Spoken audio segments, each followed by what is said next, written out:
이스라엘 백성들이 광야길을 걸어갈 때 먹을 것이 없었습니다. 하나님께서 만나를 내려주셨습니다. 이스라엘 백성들이 다 만나를 먹었습니다. 그런데 오늘 말씀을 보면요, 이게 무슨 뜻이죠? 내 조상들도 알지 못하던 만나를 내게 먹이신 것은 하나님이 이스라엘 백성들에게 전대미문에 만나를 주신 거예요.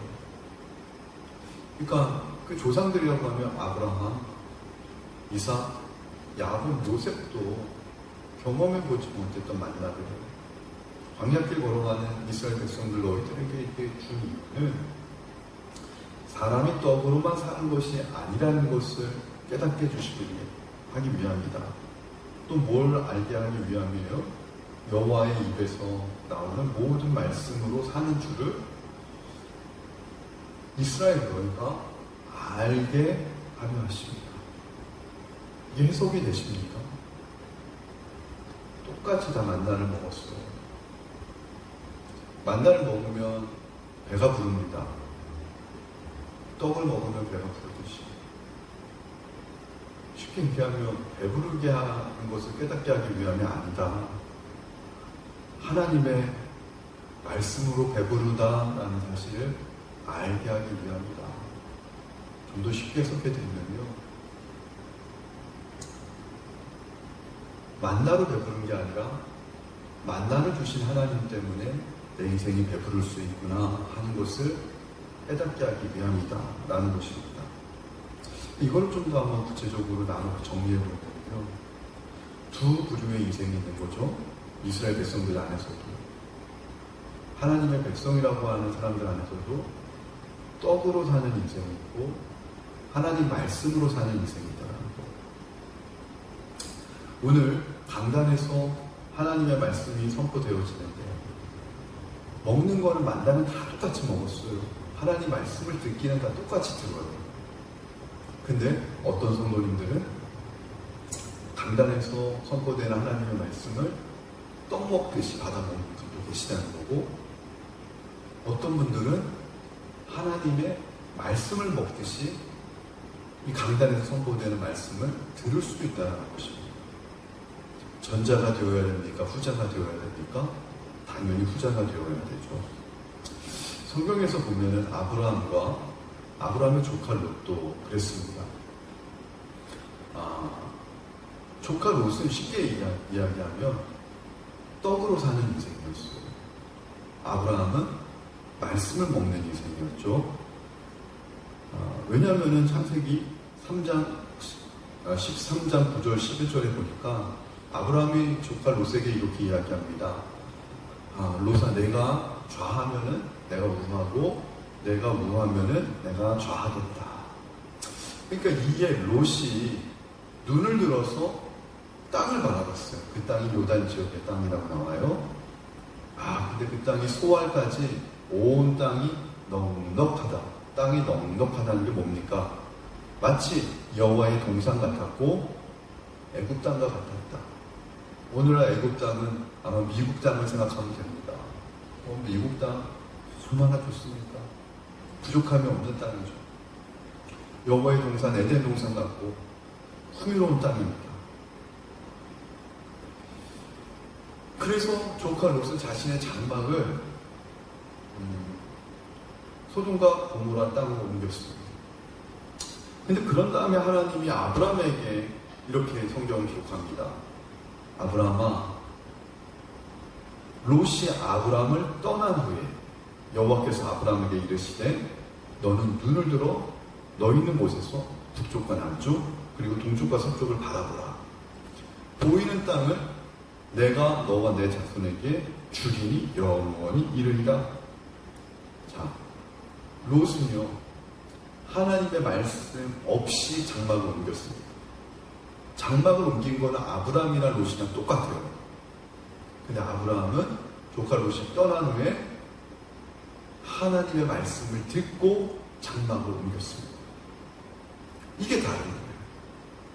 롯은 쉽게 얘기하면 자신의 소경과 욕심으로 장막을 옮긴 것입니다. 어떤 하나님의 음성도 듣지 않고 아무리 내가 먼저 좌하면 내가 못 하나님 앞에 기도해봤어요. 삼촌은 나한테 이렇게 양보를 해주셨는데 하나님 이게 맞는 걸까요? 이게 하나님의 뜻일까요? 하나님 기뻐하시는 걸까요? 잠깐만 기도해봤어도 조카 롯이 당연히 하나님이 야 조카가 삼촌보다 더 좋은 땅 차지하는 게 맞다 이렇게 응답하는 하나님이 어디 있겠습니까? 야, 삼촌이 그동안 너를 위해서 많은 걸 희생하고 돌봐줬는데 삼촌이 그렇게 너그럽게 양보해준다고 해도 네가 삼촌한테 아유 감사합니다 마음만 받겠습니다 하고 삼촌한테 좋은 땅을 내드려야지. 이 음성이 오는 게 너무나도 당연하지 않겠어요? 근데 조카 롯은요 자신의 소견과 욕심대로 장막을 옮겼어요. 이걸 성경은 떡으로 사는 인생이라고 기록하진 않아도 오늘 신명기 8장 3절을 아브라함과 조카 롯에 대입해보면 아하 조카 롯은 떡으로 사는 인생을 살았구나. 반면 아브라함은 조카 롯이 먼저 좋은 땅을 차지했지만 그 후에 롯이 떠난 후에 하나님이 아브라함에게 나타나셔서 말씀하셨어요. 내가 서 있는 곳에서 눈을 들어 북쪽과 남쪽 동서남북을 바라봐. 보이는 대로 내가 다 너에게 줄 것이다. 처음에는 인간적으로는 조카 롯이 더 잘 돼 보였죠. 그러나 조카 롯의 결과는 어떻게 됩니까? 나중에 북쪽에 있는 네 왕의 연합군이 쳐들어와가지고 소돔과 고모라 약탈당하고 조카 롯도 포로로 잡혀가고 하게 됩니다. 그러나 아브라함은 하나님이 계속해서 흥하게 하시죠. 떡으로 사는 인생과 말씀으로 사는 인생의 차이는요, 구약의 선지자들에게서도 발견이 됩니다. 구약의 선지자 하면은요, 하나님의 말씀을 받은 자들이에요. 하나님께서는 이스라엘 백성들에게 그 당신의 뜻을 알리고 싶을 때 선지자들을 통해서 당신의 말씀을 먼저 들려주셨습니다. 근데 이때 보면 선지자들이 모든 좋은 선지자만 있느냐? 아니, 거짓 선지자도 있다라는 거예요. 그럼 누가 구약시대의 거짓 선지자였을까요? 에스겔서 13장 2절 4절에 나옵니다. 인자야 너는 이스라엘에 예언하는 선지자들에게 경고하며 예언하래. 경고하래요. 자기 마음대로 예언하는 자에게 말하기를. 그러니까 거짓 선지자의 특징이 나오죠. 자기 마음대로 예언하는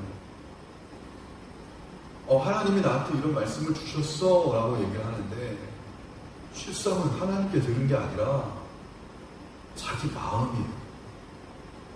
자기 마음을 마치 환상을 본 것처럼 하나님이 내게 가르쳐 주신 것처럼 계시한 것처럼 얘기하는 선지자들이 구약시대 때 많았다라는 거예요.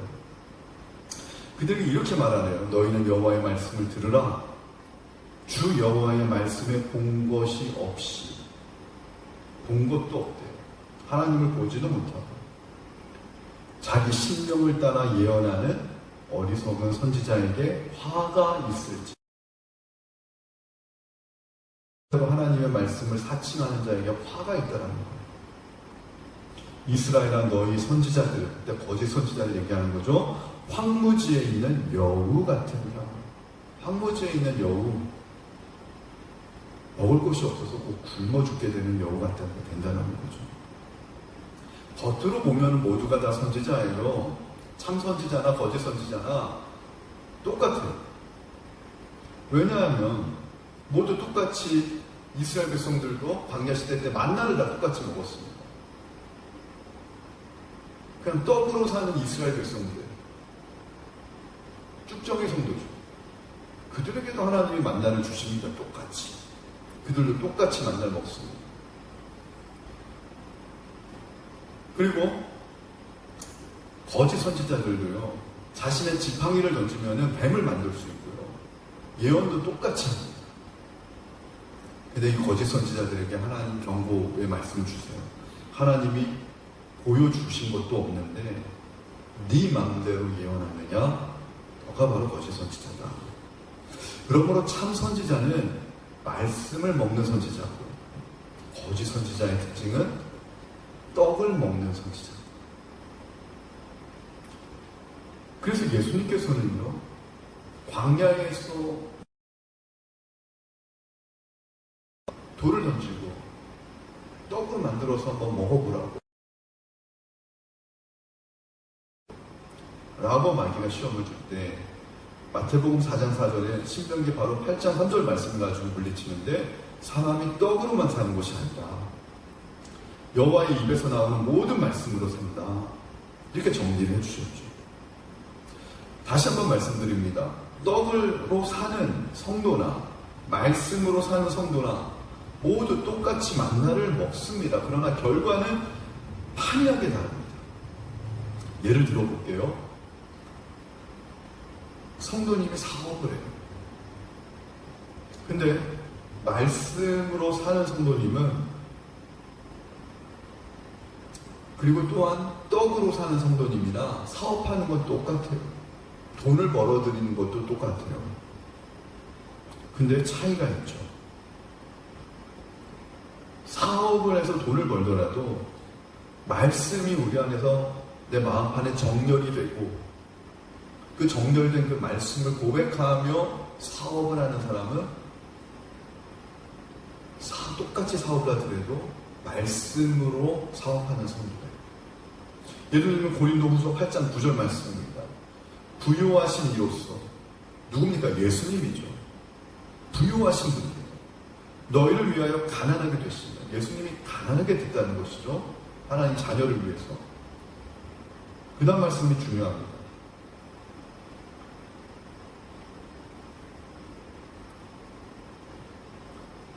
너희를 부유하게 하려 하십니다. 그의 가난함으로 말미암아 너희를 부유하게 하십니다. 그러니까 성도가 부유하게 되는 것은, 이게 고린도후서 8장 9절의 바울의 고백인데, 성도들이 부유하게 되는 것, 사업을 하든 뭐 직장을 가든 투자를 하든 부유하게 되는 것은 그의 가난하심으로 인하여, 예수님이 우리를 위하여 가난을 짊어지셨기 때문에 그의 가난으로 말미암아 너희를 부유하게 하십니다. 할렐루야. 쉽게 얘기하면은, 부모님은 시골에서 농사 지으면서 뼈 빠지게 고생해가지고 그 돈 가지고 부모님은 먹지 않고 여행 가지 않고 자식 뒷바라지 해가지고 자식은 좋은 대학 나와가지고 좋은 회사 취업해가지고 부자가 된 거예요. 그의 가난함으로 말미암아, 부모님의 가난함으로 말미암아 자식을 부유하게 합니다. 이거 우리가 너무나도 많이 보는 거 아닙니까? 똑같은 거예요. 성도가 부자 될 수 있는 이유는, 성도에게 부가 오는 이유는, 예수님이 십자가에서 우리를 위해, 예수님의 공생의 사역 내내 우리를 위해 가난을 짊어지셨기 때문에 너에게 부유하게 된 거라는 거예요. 이걸 깨달으면요, 이걸 깨달은 자식은요, 자기가 부유하게 된다고 자기만을 위해 살 수 있습니까? 자신의 그 부를 부모님께 효도를 해야죠. 이걸 깨달은 성도는요, 내가 잘해가지고, 내가 사업 열심히 해가지고 부자 됐다고 생각 못합니다. 주님이 나를 위해 가난을 짊어지심으로 말미암아 내 사업이 잘 돼서 부자 됐으니 여기서 번 수익은 주님의 영광을 위해 사용해야 되겠구나, 하나님의 뜻을 위해 사용해야 되겠구나, 이게 복이라는 것이죠. 마찬가지입니다. 같은 이치로 몸에 질병이 있는 성도가 있어요. 몸이 너무나도 약해요. 중병에 걸렸어요. 명의를 찾아갑니다. 그리고 명약이라고 하는 약을 찾아갈 수 있습니다. 그러나 말씀 없이 명의와 명약만 찾아다니는 성도는 떡을 먹는 인생과 같은 것이고, 그러나 명약과 명의를 찾아가더라도, 예를 들면 그 믿음으로, 예를 들면 그가 채찍에 맞음으로 너희가 나음을 얻었나니, 우리가 나음을 얻고 상함으로부터 우리가 치유함을 받는 모든 근거가 주님이 나를 위해 십자가를 지시기 전에 채찍에 맞음으로 이게 나은 것이구나 하는 이 말씀이 믿어져서 이 말씀을 가지고 좋은 의사를 찾아가고 이 말씀을 가지고 좋은 약을 찾아가면은 그거는 떡을 먹는 인생이 아니라 말씀을 먹는 인생이라는 거예요. 할렐루야. 이게 믿어지십니까? 이게 깨달아지십니까? 그러면은 내가 좋은 의사 만나고 좋은 약을 만나서 건강을 회복하더라도 내 수고와 내 열심과 내 인맥으로 찾은 것이 아니라 말씀하신 하나님의 은혜로 내가 건강을 회복하고 내가 좋은 의사를 만났으니 내가 건강을 찾은 이후에 이 건강을 주의 영광을 위해 살 수밖에 없게 된다는 것입니다. 할렐루야. 제가 이 말씀을 하면서 다시 한번 정리하고 싶은 것이 있는데 그게 바로 한나의 본문이에요. 사무엘상 1장 1절부터 20절에 나와 있는 본문을 보면 떡으로 사는 인생과 말씀으로 사는 인생, 명쾌하게 한마디로 정리할 수 있는데 성도님들이 내가 말씀으로 산다라고 하면서도 자꾸 오류에 빠지는 경우가 있어요. 예를 들면 이런 겁니다. 한나의 남편에게는 분인나라고 하는 또 다른 부인이 있었습니다. 근데 이 어찌된 일인지 분인나에게는 자녀가 있는데 한나에게는 하나님이 자녀를 허락해 주지 않았어요. 그래서 자녀가 없는 이 한나를 남편 분인나가 너무 사랑하니까 위로도 해주고 재물도 많이 주고 채워봤습니다. 요즘으로 치면 명품백도 사주고 막 빌라도 하나 별채도 막 사주고 그런 거예요. 그런데도 이 한나는 마음이 위로가 되지 않습니다. 자녀가 없으니까. 한나의 이 상한 마음은 오직 자식을 얻어야지만 풀릴 수 있었던 거예요. 근데요, 한나가 어떻게 하면 자식을 얻었는가 성경을 보니까 성소에 들어가서 성전에 들어가서 기도하다가 제사장의 축복을 받게 됩니다. 약속을. 근데 사실은 한나가 성전에 들어가기 전까지 한나의 태도는 문제를 향한 접근 방식은 굉장히 인본주의였습니다. 하나님을 믿었어야 한다고 성전에 들어가서 기도하기 전에. 우리도 얼마든지 교회에 나와서 하나님을 믿지만 내가 인본주의적으로 신앙생활을 할 수도 있다는 것을 우리 스스로 한번 점검해 보아야 합니다. 내가 혹시 내 생활이 인본주의적이진 않았나? 자, 인본주의적인 것이 어떤 측면에서 그랬냐면 한나가 자식이 없었으니까 남편 엘가나와 동침을 했을까요? 안 했을까요? 당연히 했겠죠. 그것도 자식이 있는 분인나보다 둘째 부인보다 더 많이 동침을 시도했을 겁니다. 그런데요, 자식이 생기지 않았어요. 왜일까요? 성전에 들어가서 통곡의 기도를 하면서 제사장을 만나서 그 제사장으로부터 하나님이 너를 기억할 거야. 하나님이 너의 기도에 반드시 응답해 주실 거야 라고 하는 말씀을 듣기 전까지는 말씀이 없는 상태에서 하나님의 언약을 받지 않은 상태에서 아무리 남편과 수없이 많은 동침을 한다고 한들 말씀이 없는 인간의 수고와 노력은 헛된 수고와 노력이라는 거예요. 인본주의라고 하는 것은 이런 겁니다. 신학적으로 이런 뜻입니다. 하나님의 말씀과 약속이 없는 상태에서 인간이 스스로 노력해서 무엇인가를 쟁취하고 이루려고 하는 모든 시도를 인본주의라고 신학에서는 정리합니다. 즉, 떡으로만 사는 자들의 대표적인 유형이 인본주의죠. 그러니까 한나가요, 자기가 아무리 노력해도 안 되는 거예요. 자식이 생기지 않는 거예요. 드디어 한계를 절감하고 내가 아무리 노력하고 남편과 동침을 수없이 많이 시도해도 안 되는 건 안 되는구나. 자기 한계에 도달했을 때 한나가 올라간 곳이 성전입니다. 할렐루야.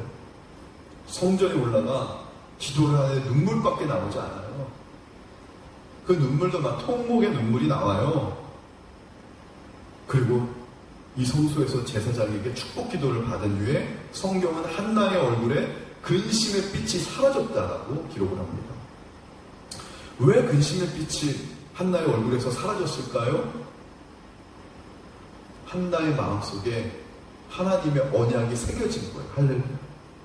하나님의 약속이 그 확신으로 자리 잡게 되니까 더 이상 근심의 빛이 사라집니다. 그럼 한나가 기분이 좋았을까요? 안 좋았을까요? 너무 기분 좋았을 거예요. 근데 여기서 또 하나의 문제 지점이 생깁니다. 한나가 이렇게 기분 좋은 상태에서 내려가서 야, 이제 내가 응답받았다. 하나님으로부터 말씀에 응답받았다. 응답해 주신다. 자녀를 주신다는 마음의 확신이 생겼어요. 이 응답을 받고 내려가서 남편 엘가나와 동침하지 않는다면 임신이 될까요? 안 될까요? 안 됩니다. 여기서 굉장히 또 중요한 정리가 생기는데 뭐냐면 하나님의 약속, 언약을 받았어도요 그 상태에만 머물러 있으면 이것을 신학적으로 신비주의라고 합니다. 이런 신비주의에 빠진 자들은요 영적인 원리도 모르면서 막연히 하나님이 다 해주실 거라고 하는 환상에 사로잡혀 있습니다. 내가 기도했으니 내가 하나님의 말씀을 먹는다라고 하는 착각에 빠져는 있지만 남편과 동침하지 않으면 여전히 떡을 먹는 인생에 불과하다라는 거예요. 왜냐하면 하나님의 말씀은 받았지만 하나님의 말씀을 이루어내는 순종은 하나도 하지 않고 있기 때문입니다. 굉장히 중요합니다. 하나님이 기뻐하실 만한 일은 하지 않아요. 주님의 영광을 위해 살아라 받았어요. 기도하는 가운데 하나님의 영광을 위해 너 살아라. 내가 축복해 주겠다. 은혜와 감동 받았어요. 하나님의 영광을 위한 일을 하지 않아요. 죽어줬는데 순종하지 않아요. 씨를 뿌려야 되는데 새벽부터 이른 새벽부터 사랑으로 씨를 뿌리고 전도로 씨를 뿌리고 자리에 나와 씨를 뿌려야 되는데 나는 가만히 있어요. 하나님이 다 해주시겠지. 이게 현대판 교회의 신비주의입니다. 근데 한나는 어땠습니까? 얼굴에서 근심의 빛이 싹 사라지고 제사장으로부터 하나님의 말씀을 딱 받고 그 즉시로 내려가서 남편 엘가나와 동침한 줄로 믿습니다. 할렐루야. 내가 할 수 있는 순종, 내가 할 수 있는 최선을 하나님 앞에 할 때 이게 뭐가 된다고요? 신본주의가 되는 거예요. 하나님께서 사무엘상 1장에서 한나를 기억하셨다는 거예요. 언제 기억하셨냐면 엘가나와 하나님의 말씀을 받고 동침할 때 하나님의 한나를 기억하고 천사를 보내셔서 임신은 사무엘을 잉태케 하셨다는 것이죠. 신본주의라고 하는 것은 바로 무엇이냐면 말씀을 먹고 사는 인생인데 정리해보자면 인본주의는요 떡을 먹고 사는 인생인데 하나님의 언약, 하나님의 말씀을 받지도 않고 내 모든 수고와 노력으로 내가 원하는 바를 이루려고 하는 성취. 심지어는 하나님을 움직여서 내가 원하는 바를 이루려고 하는 성취, 시도도 다 인본주의입니다. 명쾌한 하나님의 말씀이 내 안에 없어요. 언약을 받은 적이 없어요. 그런데도 내가 기도의 자리에 나와서 기도해서 하나님을 움직여가지고 내가 원하는 말 이루어야지. 인본주의입니다. 근데 그게 진짜 위험한 인본주의입니다. 그걸 기복주의라고 하죠. 근데 하나님은 만우리 여김받지 않습니다. 응답 안 해주십니다. 정말 살아난다. 그런 욕망의 기도에 하나님이 그 자녀를 정말 사랑해 주신다면 응답해 주시잖아요. 바라는 바를 원하시지 않고 하나님의 응답이라면 보류를 시켜주시거나 노를 해주시죠. 그것도 응답이거든요. 차라리요, 불신자들처럼 하나님을 믿지도 않고 내 기도도 안 하고 예배도 안 드리면서 내 수고와 노력으로 내가 원하는 바를 이룰 거야 하는 인본주의자들은요, 그래도 안전해요. 교회에 와서 미혹당하지 않으니까, 교회를 미혹시키지 않으니까. 교회에 문제를 일으키는 부류는요, 겉으로는 하나님을 믿어요. 만나도 똑같이 먹어요. 열심히 기도도 하고 예배도 드려요. 섬겨요. 봉사해요. 근데 명확한 내게 주시는 살아있는 하나님의 말씀 레마죠. 내게 살아 역사하는 하나님의 말씀 레마를 통해 내게 주시는 언약, 내게 들려주시는 하나님의 명쾌한 하나님의 말씀을 통한 약속, 이거 없이 내 모든 것을 성취하려고 시도하는 이 교인들이 사실 한국에서 현대판 한국에서 문제를 일으키는 대표적인 부류입니다. 우리가 여기에 빠지면 안 됩니다. 내가 여기에 빠지지 않도록 늘 경계해야 합니다. 그리고 두 번째, 교회의 영적인 부흥에 도움이 안 되는 부류가 신비주의 부류예요. 기도는 열심히, 말씀도 엄청 많이 읽어요. 하루에 8시간씩 읽을 수도 있어요. 하루에 3시간씩 기도할 수 있어요. 그리고 하나님의 은혜 받으면 맨날 눈물 흘리고 감동받아요. 근데 문제는요, 하나님의 약속, 명쾌하게 하나님이 주셨는데 그에 따른 순종이 없어요. 한나가 아무리 제사장으로부터 하나님이 너를 기억해, 하나님이 너 기도에 응답하실 거야, 이런 약속을 받아도 그걸 믿고 엘가나와 동침해야 되는데 엘가나와 남편과 동침하지 않으면 하나님이 아무리 복을 주시려고 그래도 애를 탄생할 수 없는 겁니다. 우리 교회가 부흥되길 원하는데 나는 전도하지 않아요. 나는 교회에서 내가 맡은 교회에서 주는 직무에 순종하지 않아요. 그러면서 교회를 사랑한다고 눈물을 흘려요. 누구보다 내 교회를 사랑한대요. 교회가 부흥되길 원한대요. 근데 막상 전도하라, 봉사하라, 충성하라고 직무를 주는데 순종하지 않아요. 신비주의입니다. 현대판 신비주의입니다. 인본주의도 문제지만 신비주의도 문제입니다. 그러면 우리는 어떤 인생을 살아야 되냐? 신본주의를 살아야 되는데 하나님의 말씀을 온전히 받고 그 온전히 받은 말씀대로 내 인생을 걸고 내 목숨을 걸고 즉각적으로 순종하며 하나님만 믿고 나아가는 인생이 바로 한나와 같은 인생입니다. 하나님이 기뻐하시는 인생이고, 예수님이 말씀하신 사람이 떡으로만 사는 것이 아니요 오직 하나님의 여호와의 입에서 나오는 모든 말씀으로 사는 것이다. 이것을 말씀을 정말 내 삶의 실제가 되어서 사는 인생이 바로 이런 인생인 줄로 믿습니다. 제가 요즘 말레이시아 한인교회 오면서 저도 많이 놀라는 게, 하나님께서 너무 빨리 은혜의 물을 우리에게 부어주세요. 근데 참 이런 현상이 있겠다라는 생각이 들어요. 기도하면서. 교회에 은혜의 물이 빠졌을 때는요, 썰물이었을 때는요, 구멍이 난 배나 온전한 배나 차이가 나지 않아요. 근데 밀물이 들어오게 되면은요, 구멍난 배는요, 물속에 서서히 가라앉는 것이고, 보수가 돼서 튼튼한 배는요, 물 위로 뜨게 되는 것이거든요.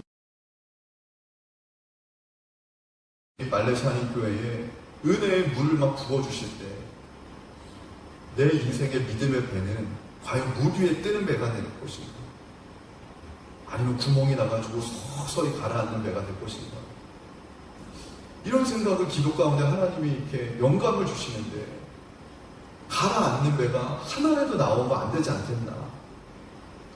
우리 말레이시아 한인교회 모든 성도님들의 이 믿음의 배가 하나님이 은혜의 물을 우리 말레시아니 교회에 밀물처럼 부어주실 때 배에 난 구멍이 있다면 빨리빨리 말씀으로 보수하고 순종으로 보수해서 물 위에 이렇게 막 뜨는 그런 모든 그런 믿음의 배가 되시기를 이 시간 주님의 이름으로 간절히 축원을 드립니다.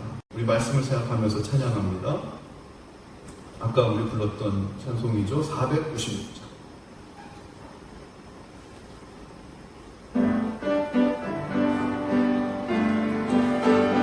박수 치면서 찬송합니다.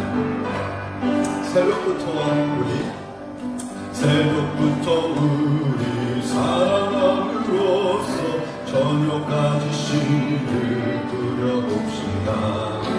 열매 차차히 거듭씩 거둘 때에 기쁨으로 단을 거두리로다.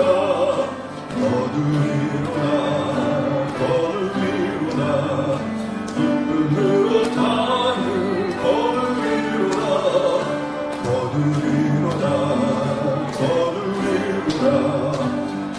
기쁨으로 단을 거두리로다.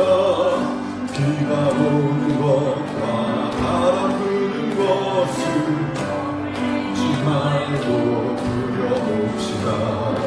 입을 맞춰놓고 곡식 거둘 때에 기쁨으로 단을 거두리로다.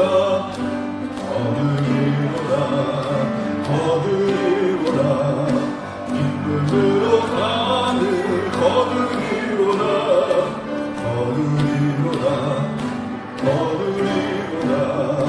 기쁨으로 단을 거두리로다. 씨를 뿌릴 때에 나지 아니할까 염려하며 시기에 갈지라도 낮은 예수께서 주차하시니 기쁨으로 단을 거두리로다.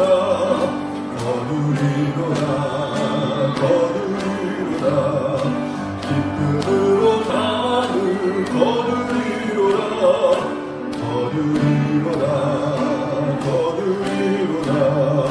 기쁨으로 단을 거두리로다.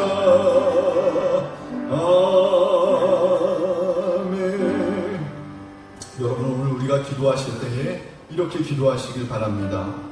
하나님, 말씀이 없는 상태에서 살아있는 하나님의 말씀의 약속, 언약, 레마가 없는 상태에서 나의 모든 인간의 욕심과 인간의 노력을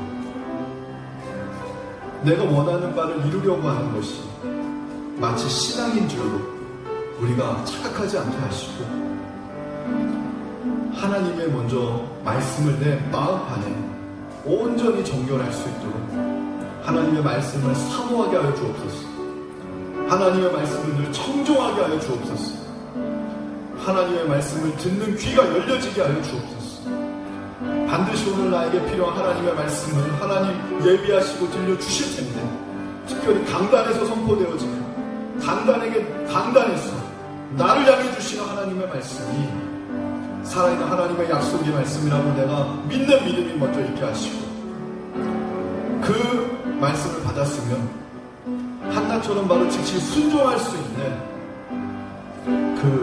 순종할 수 있는 믿음도 허락하여 주셔서 인본주의에 빠지지도 않게 하시고 신비주의에 빠지지도 않게 하시고 오로지 하나님이 기뻐하시는 신본주의로 떡으로 사는 인생이 아니라 말씀으로 사는 인생으로 정말 살아가게 해달라고 이 시간 주님의 이름 3번 외치고 통성으로 기도하시다 돌아갑니다. 주여 주여 주여. 할렐루야 할렐루야. 하나님과 충만하신 하나님 아버지 은혜 감사합니다. 빠지지 않게 하여 주옵소서. 하나님 말씀으로 살아가는 그 정말로 여호와를 경외하는 신본주의 인생을 살기 원합니다. 하나님 말씀으로 살아가는 자에게 부어주신 하나님의 놀라운 축복이 있어요. 우리가 정말로 믿고 살아가게 하여 주시옵소서. 나는 오직 하나님만 바라봅니다. 나는 하나님이 참 좋습니다. 하나님의 말씀에 생명이 있음을 압니다. 하나님의 말씀에 능력이 있음을 압니다. 하나님 말씀으로 이 천지를 지으신 하나님께서 말씀으로 나의 삶을 얼마든지 새롭게 빚으실 것을 내가 확신합니다.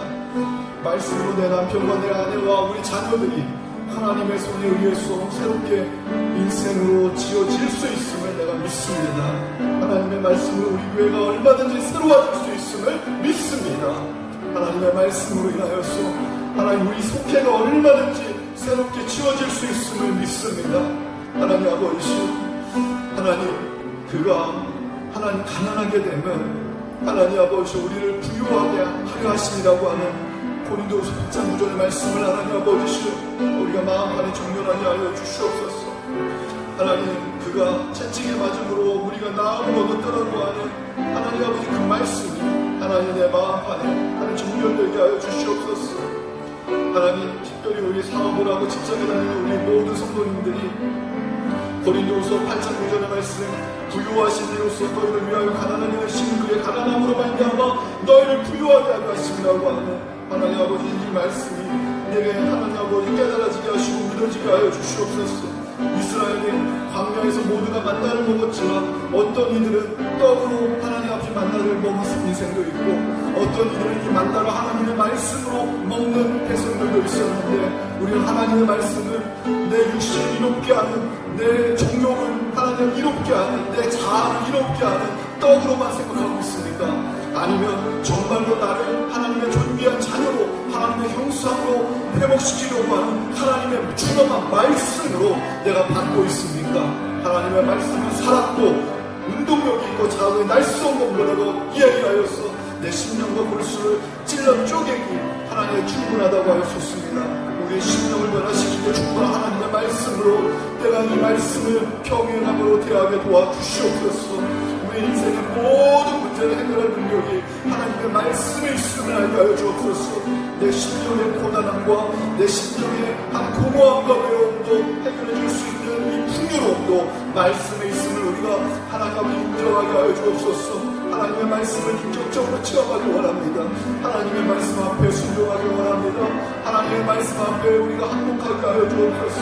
하나님의 말씀 앞에 하나님 앞에 무릎 꿇게 하여 주시옵소서. 하나님의 말씀으로 내 영혼이 소생케 되게 도와주시옵소서. 오 주여, 하나님 말씀을 깨달고 말씀 알아가는 기쁨만 있는 것이 아니라 말씀에 순종하는 기쁨이 더 크다는 것을 이제 우리가 알게 하여 주시옵소서. 말씀만 깨닫고 순종하지 못했던 신비주의에 빠졌던 우리의 지난 날들을 회개하게 하여 주시옵소서. 하나님 신비주의에 빠져서 무력한 교회가 되지 않게 하여 주시옵소서. 순종이 없고 섬김이 없고 봉사가 없고 충성이 없는 무력한 교회를 되풀이하지 않게 하여 주시옵소서. 하나님 아버지 주님의 말씀에 목숨을 걸고 순종하게 하여 주옵소서. 하나님의 말씀에 생명을 거는 성도들이 일어나게 도와주시옵소서. 말레이시아 한국교회가 하나님의 각자의 각 부서와 기관들에서 하나님의 말씀을 내 생명처럼 여기고 하나님의 말씀에 충성하고 하나님의 말씀에 인생을 거는 성도들이 일어나게 하여 주시옵소서. 하나님 이 교회를 통해서 이 말레이시아 쿠알라룸푸르 땅에 하나님의 복음이 하나님 앞에 흠합되게 도와주시옵소서. 하나님 이 복음이 하나님의 역사가 진보를 이루게 도와주시옵소서.